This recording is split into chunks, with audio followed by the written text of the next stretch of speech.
toward the one, the perfection of love, harmony, and beauty, the only being, united with all the illuminated souls, who form the embodiment of the Master, the Spirit of guidance.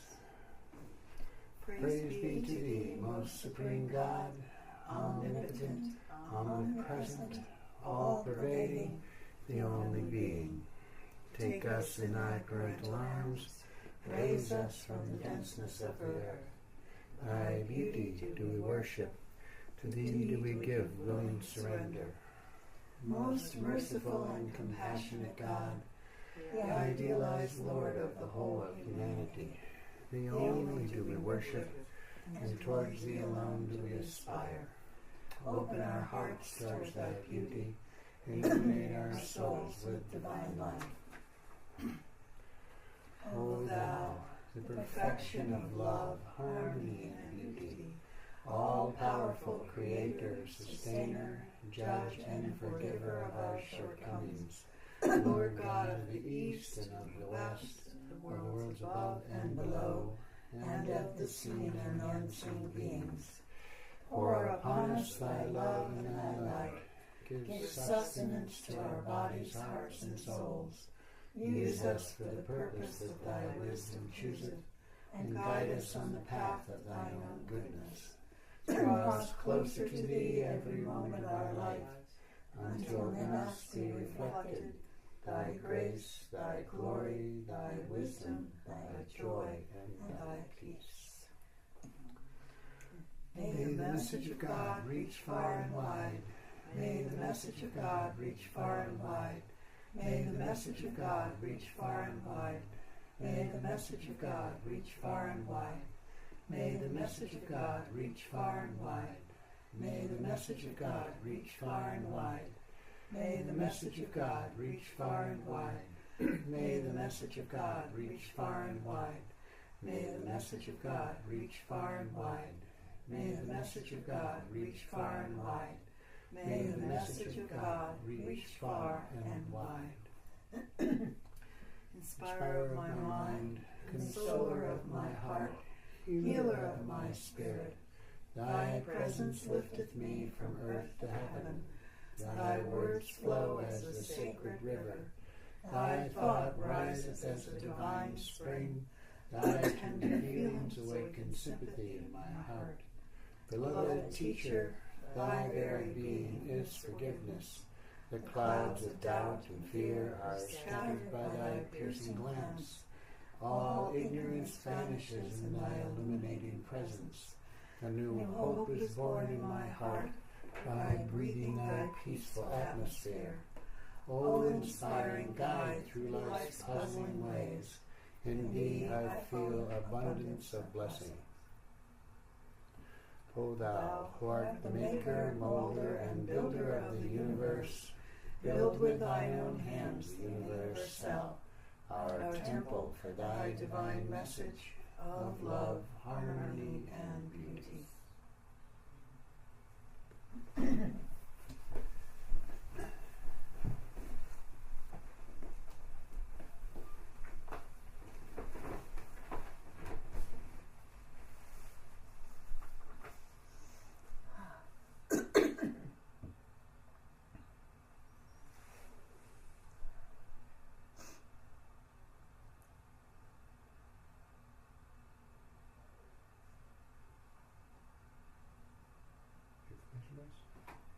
I'm sorry? Purification breath? Sure. So let's begin with the breath of earth in and out through the nose. Connecting with earth energy, solid and stable. A source of strength. And allowing impurities to drain away out of your being into the earth with each exhalation.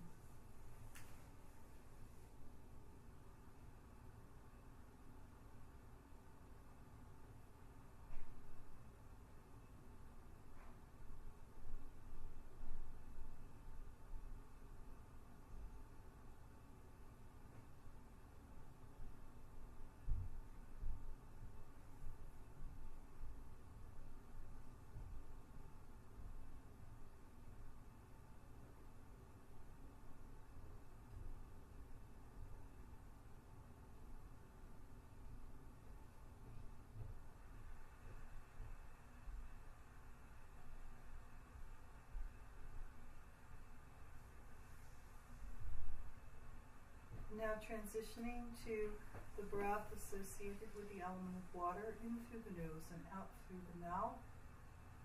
And just tuning into and contemplating the cleansing, clearing, and soothing aspect of water energy.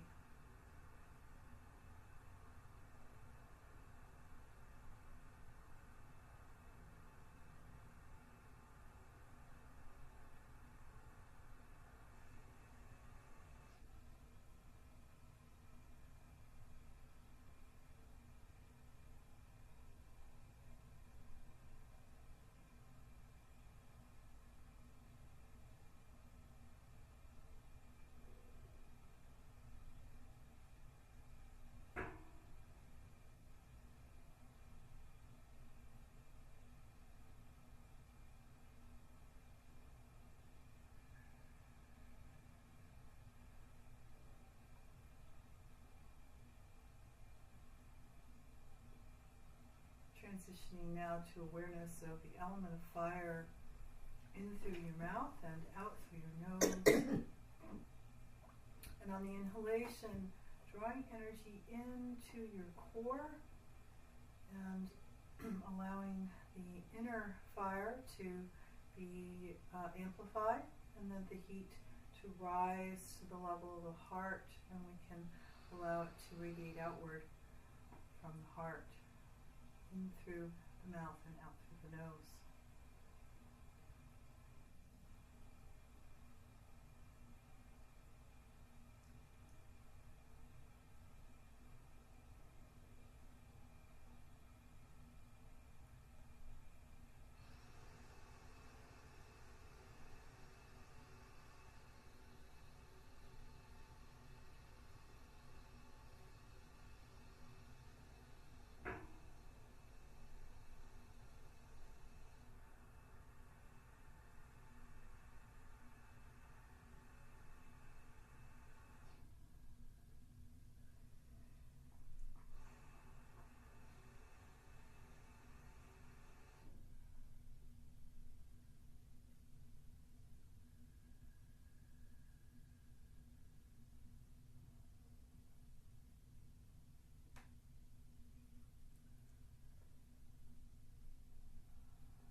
And then we'll shift to the breath of the element of air in and out through the mouth.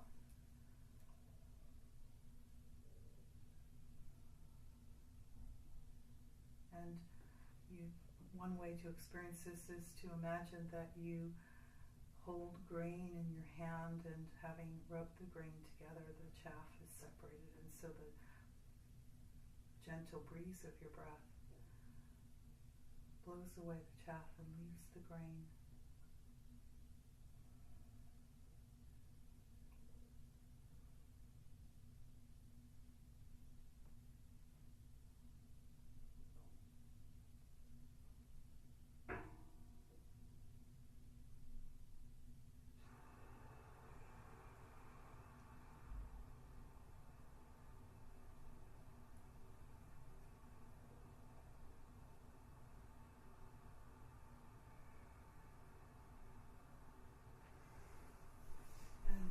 Breath of ether, beginning on the exhalation, in and out delicately through mouth and nose. And on that first exhalation, reaching toward the far edges of the ever-expanding universe, and then drawing that clarity of energy back into yourself.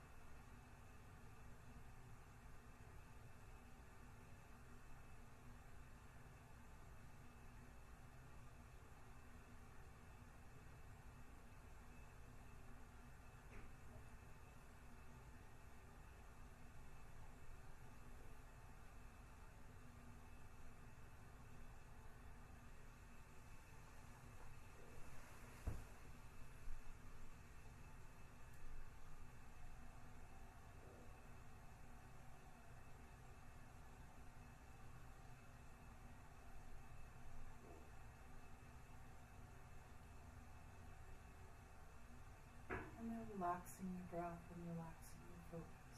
And you're ready to open your eyes.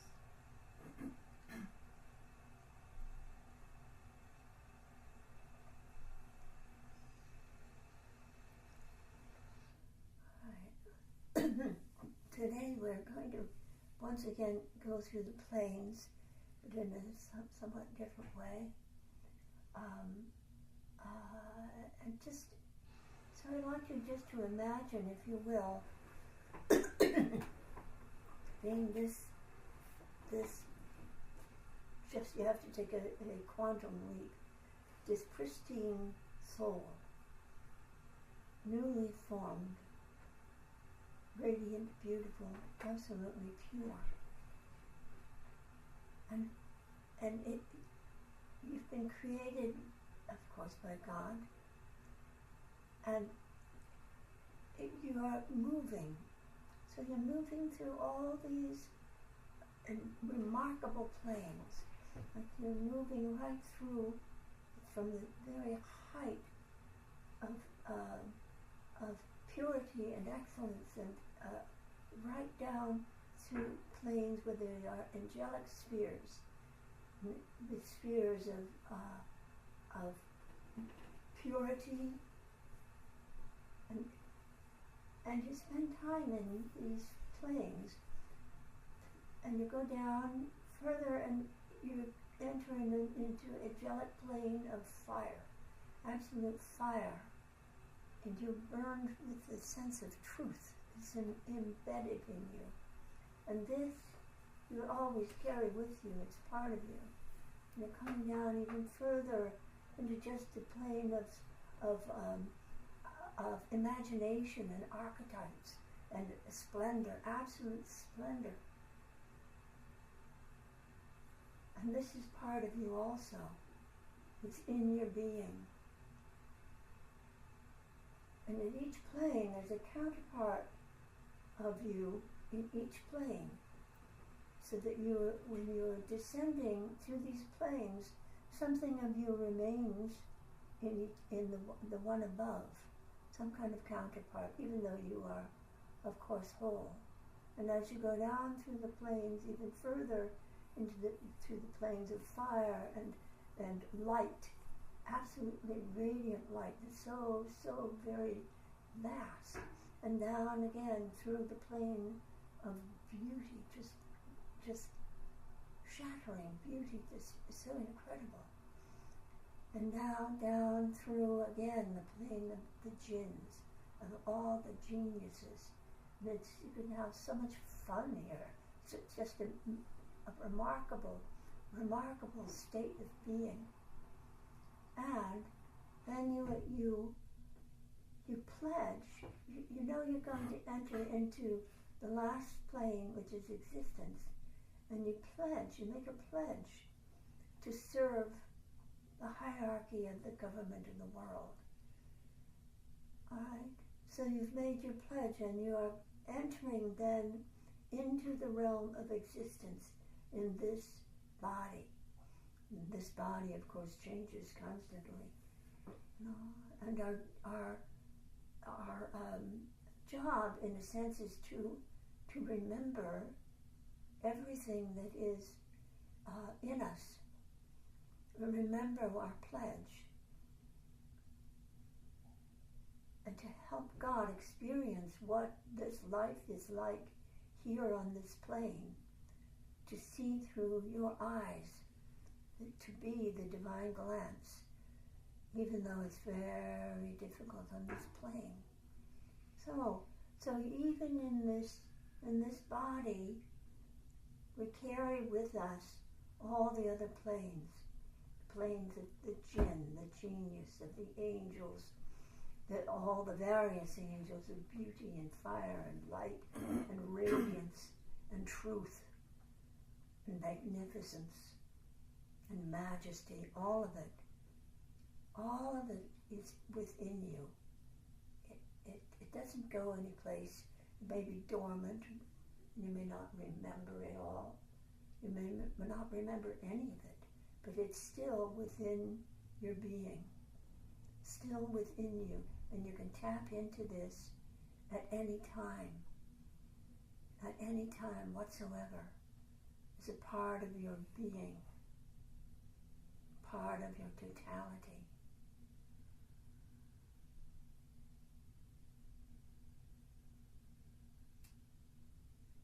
So just breathe in and out the heart at this point, and just take in these thoughts.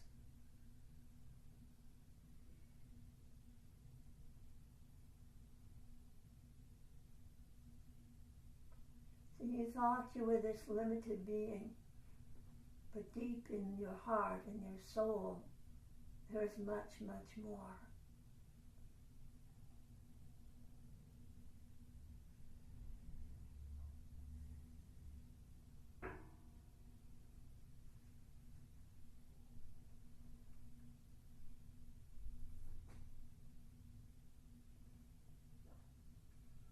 Musawwir. Okay. What Majida just outlined in her short meditation is pretty much what we're going to work on today.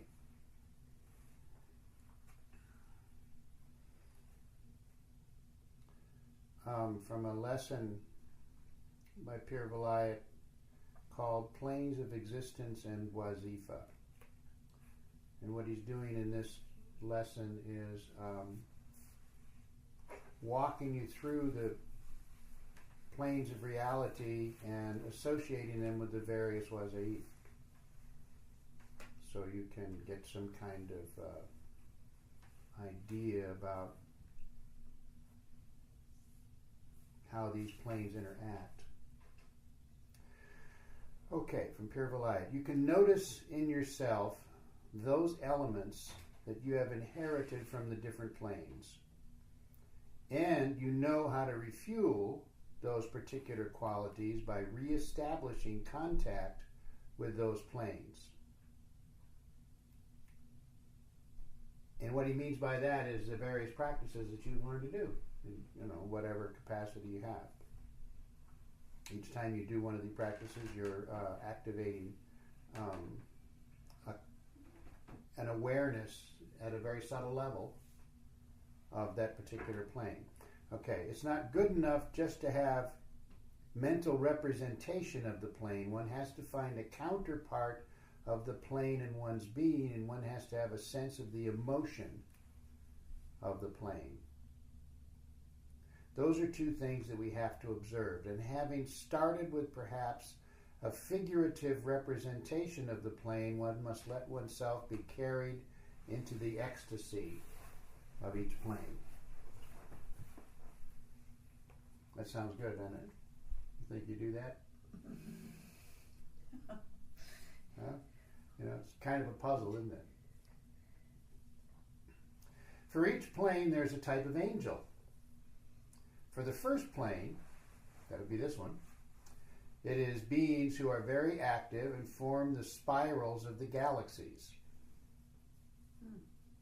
The second plane is the plane of the jinns and also of nature spirits. And then the third plane, of course, they're the angels, beautiful angels. The fourth plane, okay, the first plane is Nasut, right? Second plane is Mithal. No. Yes. Second plane is Mithal. Okay. Okay. The third plane is Jabarut. Just so he didn't have those names here, but I'm giving them to you the same thing. The fourth plane is Hahut, is the plane of the seraphim and beings of fire. And what do you suppose represents beings of fire in our galaxy? Stars. Oh. Yeah. Those are the embodiment of the fourth plane beings, but on the first plane level. Okay? Fifth plane, cherubim, beings of light. Sixth plane is the archangels like Gabriel and Michael, Raphael and Ophiel and so on. That's Lahut. And then the seventh plane is called Hayath, the four cardinal principles of the universe. That's Had Wahad, Wahadiyah. I would like to make a point of capturing something of the being of each one of these archangels and relate it to your own being. Like finding out what heritage you carry in you from these archangels. That's what we're going to work on, partially. The important thing is to discover in the trail of your character those things that pertain to each of these planes. And the clue is a sense of familiarity. Like, this plane is familiar to me. I remember this. This memory is in the unconscious. So just imagining it is not good enough. One has to recall one's experience in that plane. And I like to say that we have ancestors in each one of these planes. So there's a memory of having lived in that plane, or having even been born several times. So if you can recall the moment of your birth in each one of these planes, that's part of the rebirthing process. Okay? Isn't this fun?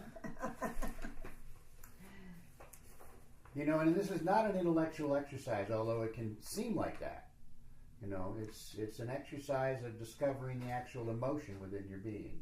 So as I'm walking through this, as I'm talking, reading this material and making my own commentary, if there's anything in your being that is responsive, notice it. So I think, oh yeah, just notice it. You don't have to do anything about it, just notice. And that develops the habit of self-discovery by continually noticing these responses. Now, what happens with us is that we have so much inheritance that we find it difficult to manifest all of it. And so much of it remains recessive, that is, not fulfilled, not expressed. And surely everyone's felt that, like there's something I'm supposed to do and I don't know what it is, right? You felt that? Everyone's felt that, sure.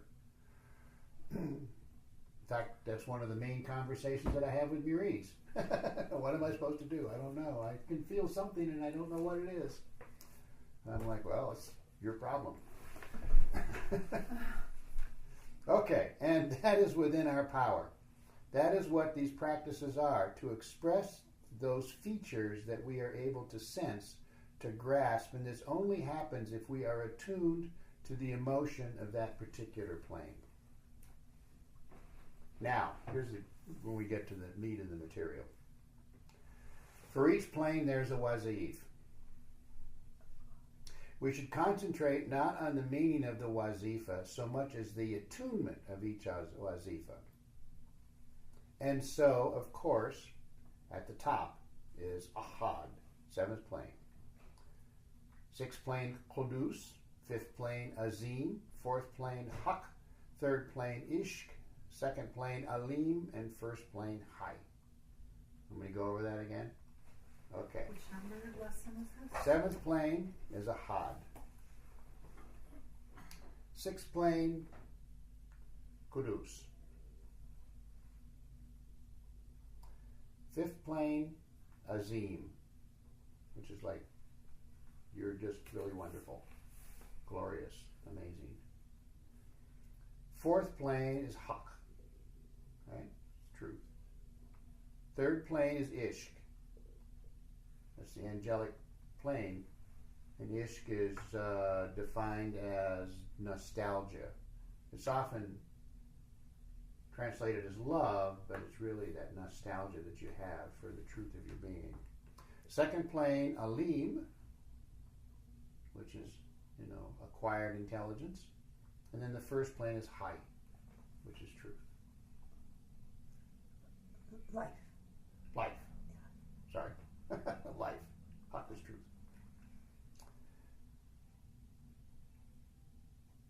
Now, you may, of course, wish to add wazifas to some of these that I've suggested. One could add Jamil, for instance, to the 3rd plane. You know what that is? Splendor. Beauty. Okay? And one could add Ya Fatah to the 4th. Right? The opener. And Jalal seems to me like the 4th, whereas Ikram is in the 5th.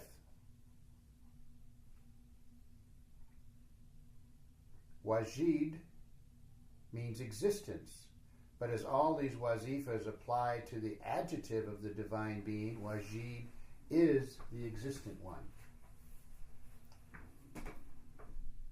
Or Washid is the proper pronunciation. Now,